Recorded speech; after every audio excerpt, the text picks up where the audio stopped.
నమస్కారం NCN news కి స్వాగతం. ఆర్మూర్ నియోజకవర్గం సమస్యలతో పాటు రాష్ట్రంలోని నిరుద్యోగులు ఎదుర్కొంటున్న సమస్యలపై అసెంబ్లీ సమావేశంలో ఆర్మూర్ ఎమ్మెల్యే పైడి రాకేష్ రెడ్డి మాట్లాడారు. జాబ్ గ్యారంటీ కార్డులు ఇచ్చి నిరుద్యోగులకు ఉపాధి అవకాశాలు కల్పించాలని ఆర్మూర్ ఎమ్మెల్యే పైడి రాకేష్ రెడ్డి డిమాండ్ చేశారు. హైదరాబాద్ లో జరుగుతున్న అసెంబ్లీ సమావేశంలో 4వ రోజు ఆర్మూర్ ఎమ్మెల్యే పైడి రాకేష్ రెడ్డి మాట్లాడారు. ఆర్మూర్ నియోజకవర్గం అభివృద్ధి కోసం నిధులు మంజూరు చేయాలని మంత్రులను కోరారు.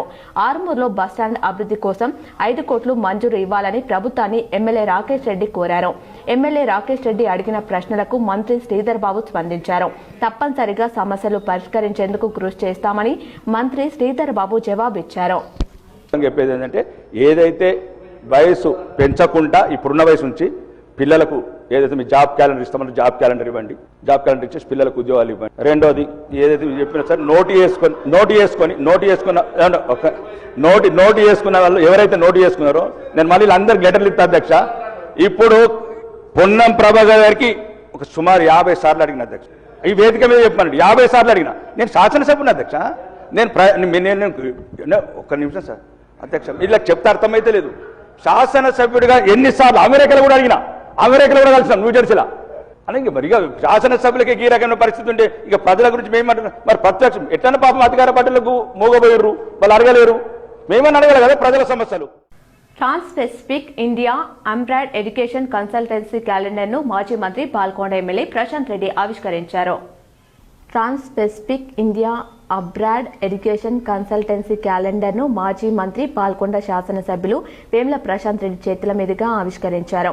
ఈ కార్యక్రమానికి నిజామాబాద్ మాజీ జడ్పీ చైర్మన్ దాదనగారి విఠలరావు, వీరితో పాటు Trans Pacific community engagement director Gopidi Gangareddy, Ravinder Reddy, Lakshman Goud, Kanteshwar, Nitish, యువ నాయకుడు temple director Nagarao, Turi Sayanna, BRS town president Chintakayala Jeevan Rao, retired SI, retired professor B doctor Srinivasarao, Devidas, Mala Mahanadu జిల్లా అధ్యక్షుడు సుజిత్ సింగ్ ఠాగూర్ పలువురు పాల్గొన్నారు. రాష్ట్రంలో 65 లక్షల ఆసరా వృద్ధులు, కల్లుగీత కార్మికుల పెన్షన్లు పెండింగ్ లో ఉన్నాయని ప్రభుత్వం స్పష్టత ఇవ్వాలని అర్బన్ ఎమ్మెల్యే ధన్పాల్ సూర్యనారాయణ అసెంబ్లీలో ప్రభుత్వాన్ని ప్రశ్నించారు. తెలంగాణ అసెంబ్లీ సమావేశంలో 4వ రోజు జరిగిన సభలో అర్బన్ ఎమ్మెల్యే ధన్పాల్ సూర్యనారాయణ మాట్లాడారు. రాష్ట్రంలో 65 లక్షల పెన్షన్లు పెండింగ్ లో ఉన్నాయన్నారు. బీడీ కార్మికులు, ఆసరా వృద్ధులు, కల్లుగీత కార్మికులకు పెన్షన్లు ఇస్తామన్న ప్రభుత్వం ఎందుకు ఇవ్వడం లేదని, అసలు ఇస్తారా లేదా అని ఎమ్మెల్యే ధన్పాల్ సూర్యనారాయణ గుప్తా ప్రశ్నించారు. కొత్తగా 25 లక్షల మంది పెన్షన్ల కోసం దరఖాస్తు చేసుకున్నారని ఎమ్మెల్యే తెలిపారు. ఈ సందర్భంగా ఎమ్మెల్యే ధన్పాల్ సూర్యనారాయణ అడిగిన ప్రశ్నలకు దేవాదాయ శాఖ మంత్రి కొండ సురేఖ నోట్ చేసుకుని ప్రభుత్వం దృష్టికి తీసుకెళ్తానన్నారు. ఒక నిజామాబాద్ నియోజకవర్గంలోనే కాదు, రాష్ట్ర వ్యాప్తంగా కూడా తాతలు ఆయిల్ అడుగుతా ఉన్నారు అధ్యక్ష. ముఖ్యంగా ఆసరా పింఛన్లు పెంచుతామని మాయమాటలు చెప్పి రాష్ట్రంలో 65 లక్షల మంది పింఛన్ లబ్ధిదారుల ఓట్లతో గద్దెనెక్కిన కాంగ్రెస్ ఈ విషయాన్ని మర్చిపోయింది అధ్యక్ష. పింఛన్ల మొత్తాన్ని ఇంకెప్పుడు పెంచుతారో అనుకుంటూ వృద్ధులు, వితంతువులు, వికలాంగులు, కల్లుగీత కార్మికులు, ఎయిడ్స్ బాధితులు కళ్ళల్లో ఒత్తులేసుకొని ఎదురు చూస్తున్నారు అధ్యక్ష. అసలు పెంచుతారా పెంచరా, కొత్తవి ఇయ్యరా అన్నది ప్రభుత్వం స్పష్టం చేయకుండా కాలం వెల్లదీస్తున్నది అధ్యక్ష. ప్రజావాణి కార్యక్రమానికి జిల్లా అధికారులు హాజరు కావాలని నిజామాబాద్ కలెక్టర్ ఇలా త్రిపాఠి స్పష్టం చేశారు. ప్రజా సమస్యల సత్వర పరిష్కారం కోసం ప్రతి సోమవారం కలెక్టరేట్లోని ప్రధాన సమావేశ మందిరంలో నిర్వహిస్తున్న ప్రజావాణి కార్యక్రమానికి ప్రాధాన్యత ఇవ్వాలని కలెక్టర్ ఇలా త్రిపాఠి సూచించారు. ఈ కార్యక్రమానికి ఉన్న ప్రాధాన్యతను గుర్తెరిగి జిల్లా అధికారులే స్వయంగా ప్రజావాణిలో పాల్గొనాలని ఆదేశించారు. సోమవారం కలెక్టరేట్ కాన్ఫరెన్స్ హాల్లో అదనపు కలెక్టర్లు అంకిత్, కిరణ్ కుమార్లతో కలిసి కలెక్టర్ ప్రజావాణి ఫిర్యాదులు స్వీకరించారు. 70 వినతులు అందగా వాటి పరిష్కారం కోసం సంబంధిత శాఖల అధికారులకు అందించారు. ప్రజావాణి వినతుల స్వీకరణ పూర్తయిన అనంతరం అధికారులకు కలెక్టర్ ఇలా త్రిపాఠి స్పష్టమైన ఆదేశాలు జారీ చేశారు. ప్రజావాణిలో వచ్చే ఫిర్యాదులను వెంటనే పరిశీలించి పరిష్కారానికి అనువుగా ఉన్న వాటిని తక్షణమే పరిష్కరించాలని సూచించారు. రాష్ట్ర స్థాయిలో నిర్వహిస్తున్న తరహాలోని జిల్లా ప్రజావాణి ఫిర్యాదులు పరిష్కారం ప్రగతిని పర్యవేక్షించేందుకు ఆన్లైన్ విధానాన్ని అవలంబిస్తామని తెలిపారు. ఎట్టి పరిస్థితుల్లోనూ అర్జీదారులు పదే కార్యాలయాల చుట్టూ తిరగకుండా సమస్యల సత్వర పరిష్కారానికి చొరవ చూపాలని హితవు పలికారు. ముందస్తు సమాచారం ఇవ్వకుండా ఆయా శాఖల జిల్లా అధికారులు ప్రజావానికి గైరాజరు కాకూడదని, కార్యస్థానాల్లో అందుబాటులో ఉండాలని సూచించారు. తమ సమస్యలు పరిష్కారం అవుతాయనే నమ్మకంతో ప్రజలు తరలివచ్చి ప్రజావాణిలో వినతులు, ఫిర్యాదులు అందిస్తారని, జిల్లా అధికారులు అందుబాటులో ఉంటూ పరిష్కరించేందుకు అనువుగా ఉన్న వాటిని అప్పటికప్పుడే పరిష్కరించాలని ఆదేశించారు. ఆయా శాఖలకు సంబంధించి జిల్లా వ్యాప్తంగా క్షేత్రస్థాయిలో ఏమి జరుగుతుందో అనే విషయాలను తెలుసుకునేందుకు శాఖపరమైన అంశాలను గమనించేందుకు ప్రజావాణి కార్యక్రమం వేదికగా ఉపయోగపడుతుందని అన్నారు. దీనిని దృష్టిలో పెట్టుకుని జిల్లా అధికారులు తప్పనిసరిగా ప్రజావాణిలో పాల్గొనాలని, ప్రజలు సమర్పించే అర్జీలను పరిష్కరించేందుకు అంకితభావంతో కృషి చేయాలని కలెక్టర్ సూచించారు. నిజామాబాద్ నగరాన్ని స్మార్ట్ సిటీగా గుర్తించాలని నూడా చైర్మన్ కేశవేణు తెలిపారు. నిజామాబాద్ నగరాన్ని అన్ని విధాలా అభివృద్ధి చెందాలంటే స్మార్ట్ సిటీగా మార్చాలని, దానికోసం పార్లమెంటు సభ్యులు ధర్మపురి అరవింద్ చొరవ తీసుకోవాలని, దానికి పార్టీలకు అతీతంగా పూర్తిగా మేము సహకరిస్తామని Nizamabad urban development NUDA chairman Keshavenu అన్నారు. నిజామాబాద్లోని ప్రధాన సమస్యలను ప్రస్తావిస్తూ నిజామాబాద్ నగర అభివృద్ధి కమిటీ తయారు చేసిన పుస్తకాన్ని సోమవారం పెన్షనర్స్ భవనంలో ఆయన ఆవిష్కరించారు. ఈ సందర్భంగా కేశవేణు మాట్లాడుతూ, ఒకప్పుడు నిజామాబాద్ జిల్లాకు కరీంనగర్, నాందేడ్ జిల్లాలో నుండి కొనుగోలుకు వచ్చే పరిస్థితి ఉండేది. కానీ ఈ రోజు ఆ రెండు జిల్లాలు నిజామాబాద్ కన్నా అభివృద్ధిలో ముందున్నాయని, నిజామాబాద్ జిల్లా వెనుకబడడానికి గత పాలకులే కారణమని, అదేవిధంగా నిజామాబాద్ నగరంలో అండర్ గ్రౌండ్ డ్రైనేజీ వ్యవస్థకు ప్రభుత్వం 400 కోట్లు విడుదల చేశాయని అన్నారు. నిజామాబాద్ నగరంలోని సమస్యలైనటువంటి డ్రైనేజీ వ్యవస్థ, రోడ్లు, వీధి దీపాలు ఏర్పాటుకు మీ సలహాలతో నూడా పరిధిలో అభివృద్ధి చేస్తామని అన్నారు. అదేవిధంగా ఈ నగరంలో కుక్కల బెడద, ఆవుల బెడదతో పాటుగా అనేక సమస్యలను పరిష్కరించడానికి మున్సిపల్ శాఖతో ప్రత్యేక డ్రైవ్ను నిర్వహిస్తామని అన్నారు. సమావేశంలో నగర అభివృద్ధి కమిటీ ప్రధాన కార్యదర్శి రామ్మోహన్ రావు, నాయకులు హుసేన్, మల్లేష్ రెడ్డి, భరద్వాజ, భూపతిరావు, ఈవిల్ నారాయణ తదితరులు మాట్లాడుతూ, నగరంలోని రోడ్లపై పశువులు, కాలనీలలో కుక్కలు విచ్చలవిడిగా తిరుగుతున్నాయని, ఆ సమస్యను పరిష్కరించాలని, రోడ్లు, డ్రైనేజీ శివారు ప్రాంతంలోని కాలనీలకు మౌలిక సదుపాయాలు ఏర్పాటు చేయడంలో మున్సిపల్ కార్పొరేషన్ వైఫల్యం చెందిందని వారు ఆరోపించారు. ఏదైతే కావాల్సిన అంచనాలు 1000 కోట్లు ఉన్నాయనుకో, వాళ్ళు 400 కోట్ల రూపాయలు డిజైన్ చేసి పంపించడం జరుగుతుంది. అలాగే ఆ 400 కోట్లు వచ్చేసే వరకు వీళ్ళు దాన్ని ప్రిపేర్ చేసి మళ్ళా గ్రౌండ్ లెవెల్ వెళ్ళిపోక 600 కోట్ల రూపాయలు అయిపోతుంది. అందుకోసమే విడతల వారిగా డెవలప్మెంట్ అయితే ఇప్పుడు 400 కోట్ల రూపాయలు కూడా మన 6 months 7 months back Komatireddy Venkatareddy గారు వచ్చి ఇనాగరేషన్ చేశారు. సంక్రాంతి పండుగ సందర్భంగా ఊరెళ్లేవారు పోలీసులు నిబంధనలు పాటించాలని సిపి సాయి చైతన్య సూచించారు. సంక్రాంతి పండుగ సెలవులకు ఊరు వెళ్లేవారు నిబంధనలు తూచా తప్పక పాటించాలని పోలీస్ కమిషనర్ సాయి చైతన్య సూచించారు. ఊరు వెళ్లేటప్పుడు ఖరీదైన వస్తువులు ఉంచకుండా బ్యాంక్ లాకర్లో పెట్టుకోవాలి. ఊరెళ్తున్నామన్న విషయాన్ని సోషల్ మీడియాలో, స్టేటస్ లో పోస్ట్ చేయొద్దన్నారు. డోర్స్ కు సెంట్రల్ లాకింగ్ సిస్టమ్ వాడాలన్నారు. గ్రామాలలోని ప్రజలు సంబంధిత పోలీస్ స్టేషన్ వారికి సమాచారం ఇవ్వాలన్నారు. సీసీ కెమెరాలలో, ఆన్లైన్లో ఎప్పటికప్పుడు చూసుకుంటూ ఉండాలన్నారు. అపరిచిత వ్యక్తులు వస్తే వారి సమాచారం పోలీస్ వారికి తెలియజేయాలన్నారు. శివారు ప్రాంత కాలనీలలో తాళం వేసిన ఇళ్లను అపరిచిత వ్యక్తులు ఉదయం వేళ వెతకడం, రాత్రి వేళ చోరీలకు పాల్పడడం జరుగుతుంది. అట్టి వారిపై నిఘా ఏర్పాటు చేయాలన్నారు. ఇరుగు పొరుగు వారిని, ఇంటిని కనిపెట్టి ఉండమని చెప్పాలన్నారు. పక్కింటి వారి ద్వారా ఇంటికి సంబంధించిన సమాచారం ఎప్పటికప్పుడు తెలుసుకోవడం మంచిదన్నారు. ఇంట్లో కుటుంబ సభ్యులు వెళ్లగా ఉన్న మహిళలు, వృద్ధులు, అపరిచితులు సమాచారం పేరుతో వస్తే నమ్మకండి అన్నారు. కాలనీల వారీగా గస్తీ బృందాలను ఏర్పాటు చేసుకోవాలి. తాళం వేసి ఊరు వెళ్లే ముందు మీ సమీప పోలీస్ స్టేషన్లో సమాచారం అందించాలన్నారు.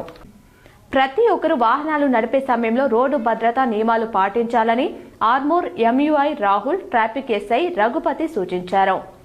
వాహనాలు నడిపే ప్రతి ఒక్కరూ రోడ్డు భద్రతా నియమాలు పాటిస్తూ నడపాలని Armoor MVI Rahul, traffic SI Raghupathi తెలిపారు. జాతీయ రోడ్డు భద్రతా మాసోత్సవాల్లో భాగంగా ఆర్మూర్ పట్టణంలోని అంబేద్కర్ చౌరస్తా నుండి మామిడిపల్లి చౌరస్తా వరకు హెల్మెట్ అవగాహన బైక్ ర్యాలీ నిర్వహించారు. ఈ సందర్భంగా వారు మాట్లాడుతూ, నడిపే వాహనదారులు నియమ నిబంధనలు పాటించాలని, ద్విచక్ర వాహనాలు నడిపే ప్రతి ఒక్కరూ హెల్మెట్ ధరించాలని సూచించారు. ఈ కార్యక్రమంలో ఎస్ఐ యాసిన్, ఏఎంవిఐ సిబ్బంది, వాహనదారులు తదితరులు ఉన్నారు. ఉత్సవాల్లో భాగంగా ఈరోజు హెల్మెట్ అవేర్నెస్ అనే ప్రోగ్రామ్ని నిర్వహిస్తున్నాము. ఈ నిర్వహణలో భాగంగా ఆర్టీఏ అధికారులు మరియు పోలీస్ అధికారులు సంయుక్తంగా నిర్వహిస్తున్నాము. ఈ కార్యక్రమం అనేది అంబేద్కర్ చౌరస్తా నుంచి మామిడిపల్లి చౌరస్తా వరకు ఉంటుంది. ఈ కార్యక్రమం యొక్క ముఖ్య ఉద్దేశం ఏంటంటే, మా ర్యాలీని చూసి ఇంకా మాలాగా ఒక 100 మంది మమ్మల్ని ఇన్స్పిరేషన్గా తీసుకొని వాళ్ళు కూడా హెల్మెట్ ధరించి వాళ్ళు కూడా వాళ్ళ యొక్క ప్రాణాలను వాళ్ళ యొక్క కుటుంబంకి ఎలాంటి హాని లేకుండా ప్రతి ఒక్కరు హెల్మెట్ ధరిస్తారని మేము ఈ సందర్భంగా తెలియజేస్తున్నాము.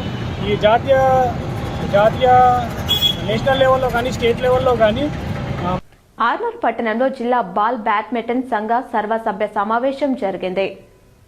బ్యాడ్మింటన్ సంఘం చైర్మన్ గా దేవన్న, చీఫ్ పాట్రన్ గా మానస గణేష్, అధ్యక్షుడిగా శ్రావణ్ రెడ్డి, కార్యనిర్వాహక అధ్యక్షుడిగా విద్యాసాగర్ రెడ్డి, ప్రధాన కార్యదర్శిగా కాశీరెడ్డి, కోశాధికారిగా రాజేశ్వర్లతో పాటు నూతన కార్యవర్గాన్ని సభ్యులు ఏకగ్రీవంగా ఎన్నుకున్నారు. అనంతరం వారిని ఘనంగా సన్మానించారు. ఆర్మూర్ ఆల్ ఫోర్స్ పాఠశాలలో నిర్వహించే 70వ తెలంగాణ రాష్ట్ర స్థాయి జూనియర్ బాల్ బ్యాడ్మింటన్ క్రీడా పోటీలను విజయవంతం చేయాలని నూతన కార్యవర్గ సభ్యులు తీర్మానం చేసినట్లు అధ్యక్షుడు తెలిపారు. ఈ కార్యక్రమంలో కార్యవర్గ సభ్యులు తదితరులు ఉన్నారు. కాంగ్రెస్ నాయకులను దూషించే నైతిక హక్కు కేటీఆర్ కు లేదని, ఎన్నికల్లో ఇచ్చిన హామీలను కాంగ్రెస్ ప్రభుత్వం చేస్తుందని జిల్లా కాంగ్రెస్ పార్టీ అధ్యక్షులు నాగేష్ రెడ్డి అన్నారు. నిజామాబాద్ కాంగ్రెస్ పార్టీ కార్యాలయంలో జిల్లా పార్టీ అధ్యక్షులు కాటిపల్లి నాగేష్ రెడ్డి మీడియా సమావేశం నిర్వహించారు. ఈ సందర్భంగా ఆయన మాట్లాడుతూ బీఆర్ఎస్ పార్టీ నాయకులకు కాంగ్రెస్ పార్టీ నాయకులు అయిన రాహుల్ గాంధీ ముఖ్యమంత్రి రేవంత్ రెడ్డిని అవమానించే నైతిక హక్కు లేదన్నారు. ముఖ్యమంత్రి స్థాయిలో ఉన్న రేవంత్ రెడ్డిని కేటీఆర్ అవమానించడం అంటే అది కేటీఆర్ అవివేకానికి, అహంకారానికి నిదర్శనమన్నారు. ఎన్నికల్లో ఇచ్చిన హామీ మేరకు కాంగ్రెస్ ప్రభుత్వం పథకాలు అమలు చేయడం లేదు అని కేటీఆర్ అబద్దపు మాటలు మాట్లాడుతున్నారని, గతంలో బీఆర్ఎస్ అధికారంలోకి రాకముందు దళితులకు 3 ఎకరాల భూమి, దళిత ముఖ్యమంత్రి, ప్రతి పేదవానికి డబుల్ బెడ్రూమ్ ఇల్లు, ప్రతి ఇంటికి ఉద్యోగం ఇస్తామని చెప్పి అధికారంలోకి వచ్చి 10 సంవత్సరాలు రాష్ట్రాన్ని దోచుకున్నారు తప్ప ఏ ఒక్కరికి కూడా లబ్ధి చేకూర్చలేదని నాగేష్ రెడ్డి అన్నారు. కానీ కాంగ్రెస్ ప్రభుత్వం ఎన్నికల్లో చెప్పిన హామీల మేరకు అధికారంలోకి రాగానే 200 యూనిట్ల వరకు ఉచిత విద్యుత్, 500 రూపాయలకే వంట గ్యాస్ సిలిండర్, ఉచిత బస్సు సౌకర్యం మహిళలకు అందించడం జరిగిందని, ఇల్లు లేని పేదలకు ఇందిరా ఇల్లు మంజూరు చేయడం జరిగిందని, దాదాపు 22 కోట్ల వరకు రైతు రుణమాఫీ చేయడం జరిగిందని, రైతులందరికీ ప్రతి సంవత్సరం 12,000 రైతు బంధు అందించడం జరుగుతుందని, సన్న రకం వడ్లకు 500 రూపాయల బోనస్ అందించడం జరుగుతుందని, రేషన్ దుకాణాలలో సన్న బియ్యం అందించడం జరుగుతుందని, కాంగ్రెస్ ప్రభుత్వం ఎన్నికల్లో ఇచ్చిన హామీల మేరకు ప్రతి హామీని నెరవేరుస్తుందని నాగేష్ రెడ్డి అన్నారు. ఈ కార్యక్రమంలో నగర కాంగ్రెస్ కమిటీ అధ్యక్షులు బొబ్బిలి రామకృష్ణ, జిల్లా గ్రంథాలయ చైర్మన్ అంతరెడ్డి రాజారెడ్డి, ప్రచార కమిటీ సభ్యులు జావేద్ అక్రమ్, సేవాదళ అధ్యక్షులు సంతోష్, ఎన్ఎస్యుఐ రాష్ట్ర ప్రధాన కార్యదర్శి వేణురాజ్, ఎస్టీ సెల్ జిల్లా అధ్యక్షులు యాదగిరి, వెల్పేర్ మండల కాంగ్రెస్ అధ్యక్షులు నర్సారెడ్డి, రాజేందర్, శోభన్, కౌశిక్, దేగం గంగారెడ్డి, గణేష్ మరియు తదితరులు పాల్గొన్నారు. కేసీఆర్ గారు తెలంగాణ ఉద్యమం చేస్తే మరి మా సోనియా గాంధీ గారు తెలంగాణ ఇవ్వడం జరిగింది.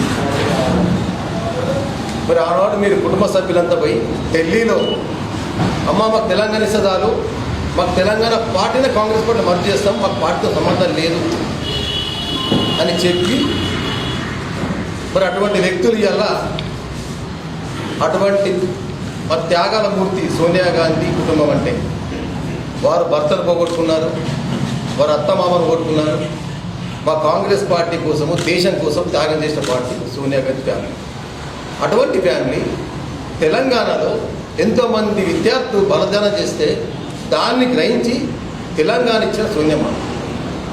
మరి అటువంటి కుటుంబం మీద ఈరోజు ఈ బచ్చా అనేటువంటి ఆయన స్థాయి కాదు, వారి గురించి మాట్లాడే స్థాయి లేదు, కేటీఆర్ గారు లేదు.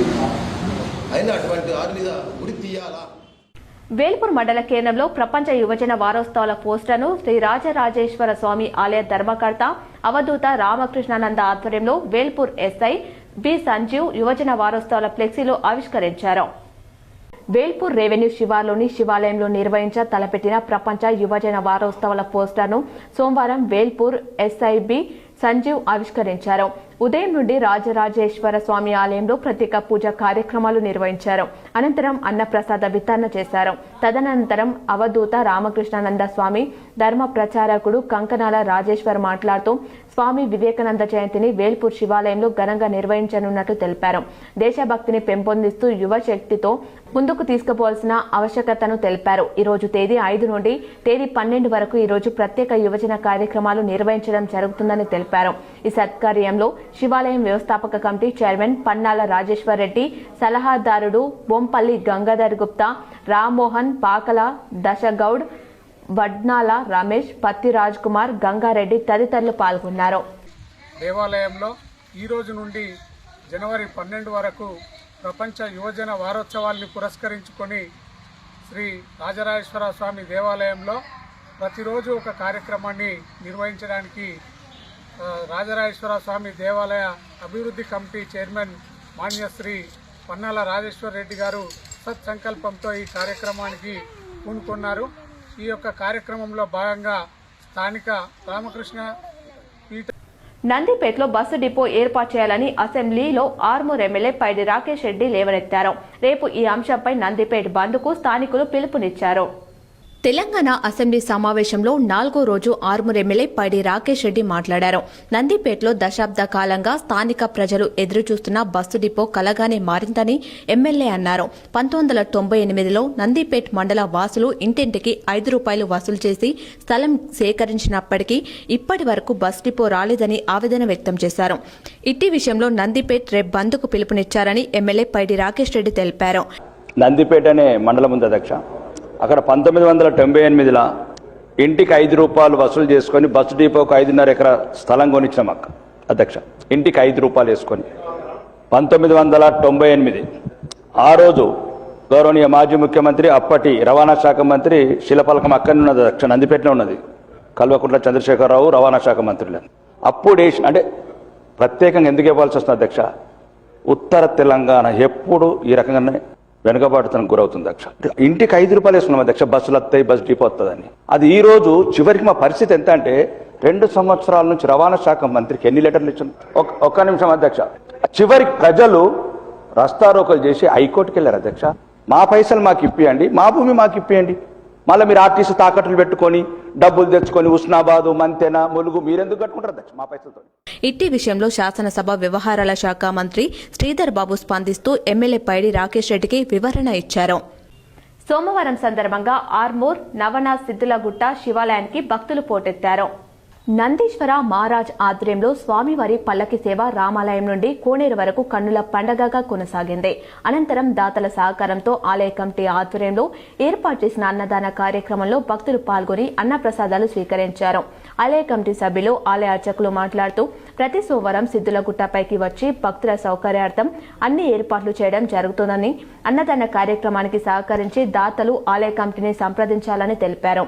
ఈ కార్యక్రమంలో ఆలయ కమిటీ సభ్యులు, ఆలయ అర్చకులు, భజన మండలి సభ్యులు, సేవా సమితి సభ్యులు, భక్తులు తదితరులు ఉన్నారు.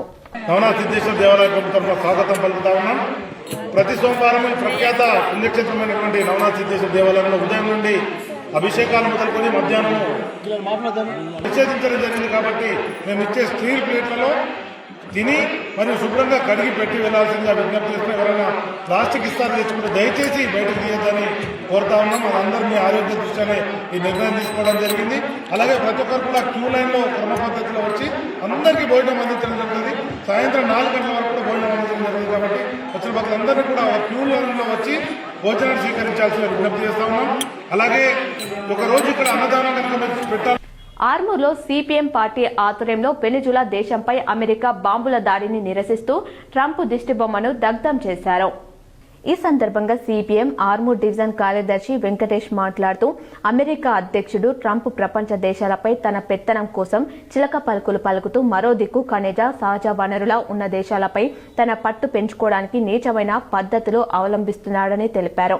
వెనిజులా అధ్యక్షుడు నికోలస్ అమెరికాకు డ్రగ్స్ పంపుతున్నాడని కేసులు బనాయించి దేశంపై ఏకపక్షంగా దాడి చేయడం దుర్మార్గమైన చర్య అని కొనియాడారు.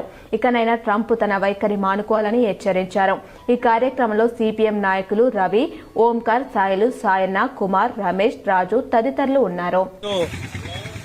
సిపిఎం ఆర్మూర్ కమిటీ ఆధ్వర్యంలో ఏదైతే అమెరికా అధ్యక్షుడు వెనిజులా దేశానికి సంబంధించినటువంటి దేశ అధినేత అక్కడ ఉన్నటువంటి అధ్యక్షుడిని, ఆయన యొక్క భార్యని అకారణంగా ఈరోజు తీసుకెళ్లి అరెస్ట్ చేయటాన్ని మేము సిపిఎం పార్టీగా తీవ్రంగా ఖండిస్తా ఉన్నాం.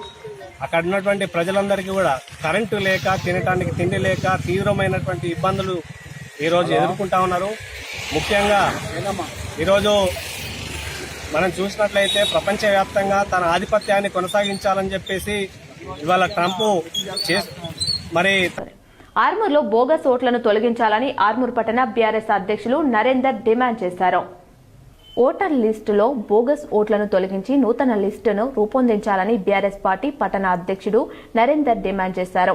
ఆర్మూర్ మున్సిపల్ కార్యాలయం ఎదుట బీఆర్ఎస్ పార్టీ ఆధ్వర్యంలో ధర్నా చేపట్టారు. ఈ సందర్భంగా పట్టణ అధ్యక్షుడు పూజ నరేందర్ మాట్లాడుతూ ఓటర్ లిస్టులో అనేక అవకతవకలు ఉన్నాయని అధికారులు స్పందించి బోగస్ ఓట్లను తొలగించి నూతన ఓటర్ లిస్టును రూపొందించాలని, లేని ఎడల పెద్ద ఎత్తున ఆందోళన నిర్వహిస్తామని హెచ్చరించారు. ఈ కార్యక్రమంలో సీనియర్ నాయకులు సుధాకర్, రవి, మాలిక్ బాబా తదితరులు ఉన్నారు. పిలవడం జరిగింది. మీ ఏమైనా తప్పులుంటే మరి ఓటర్ లిస్ట్ లో ఏమేమి సవరణ మేము చేస్తామని చెప్పి మేడం మాట్లాడుతారు. కానీ మేడం ఎలాంటి కూడా హామీ మాకు ఇవ్వడం లేదు. మీరు చెప్తే మేము కలెక్టర్ గారికి చెప్తాము, అది మా పరిధిలో లేదని చెప్తుంది. మరి అసలు ఈ మీటింగ్ ఎందుకు పెట్టడం అని చెప్పి మేము సూటిగా మేము Armoor municipal commissioner Shravani madam అడుగుతున్నాం.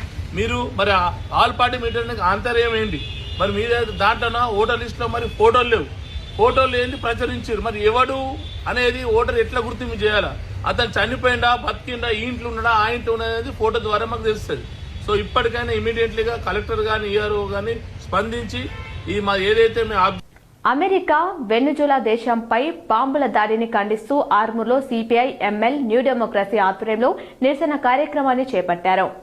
ఈ సందర్భంగా దాసు మాట్లాడుతూ అమెరికా అధ్యక్షుడు ట్రంప్ కక్షపూరితంగా వెనుజులా దేశంపై కిరాతకం చేస్తున్నారని, దేశ అధ్యక్షుడిని ఆయన భార్యను కిడ్నాప్ చేయడం దుర్మార్గమైన చర్య అని అన్నారు.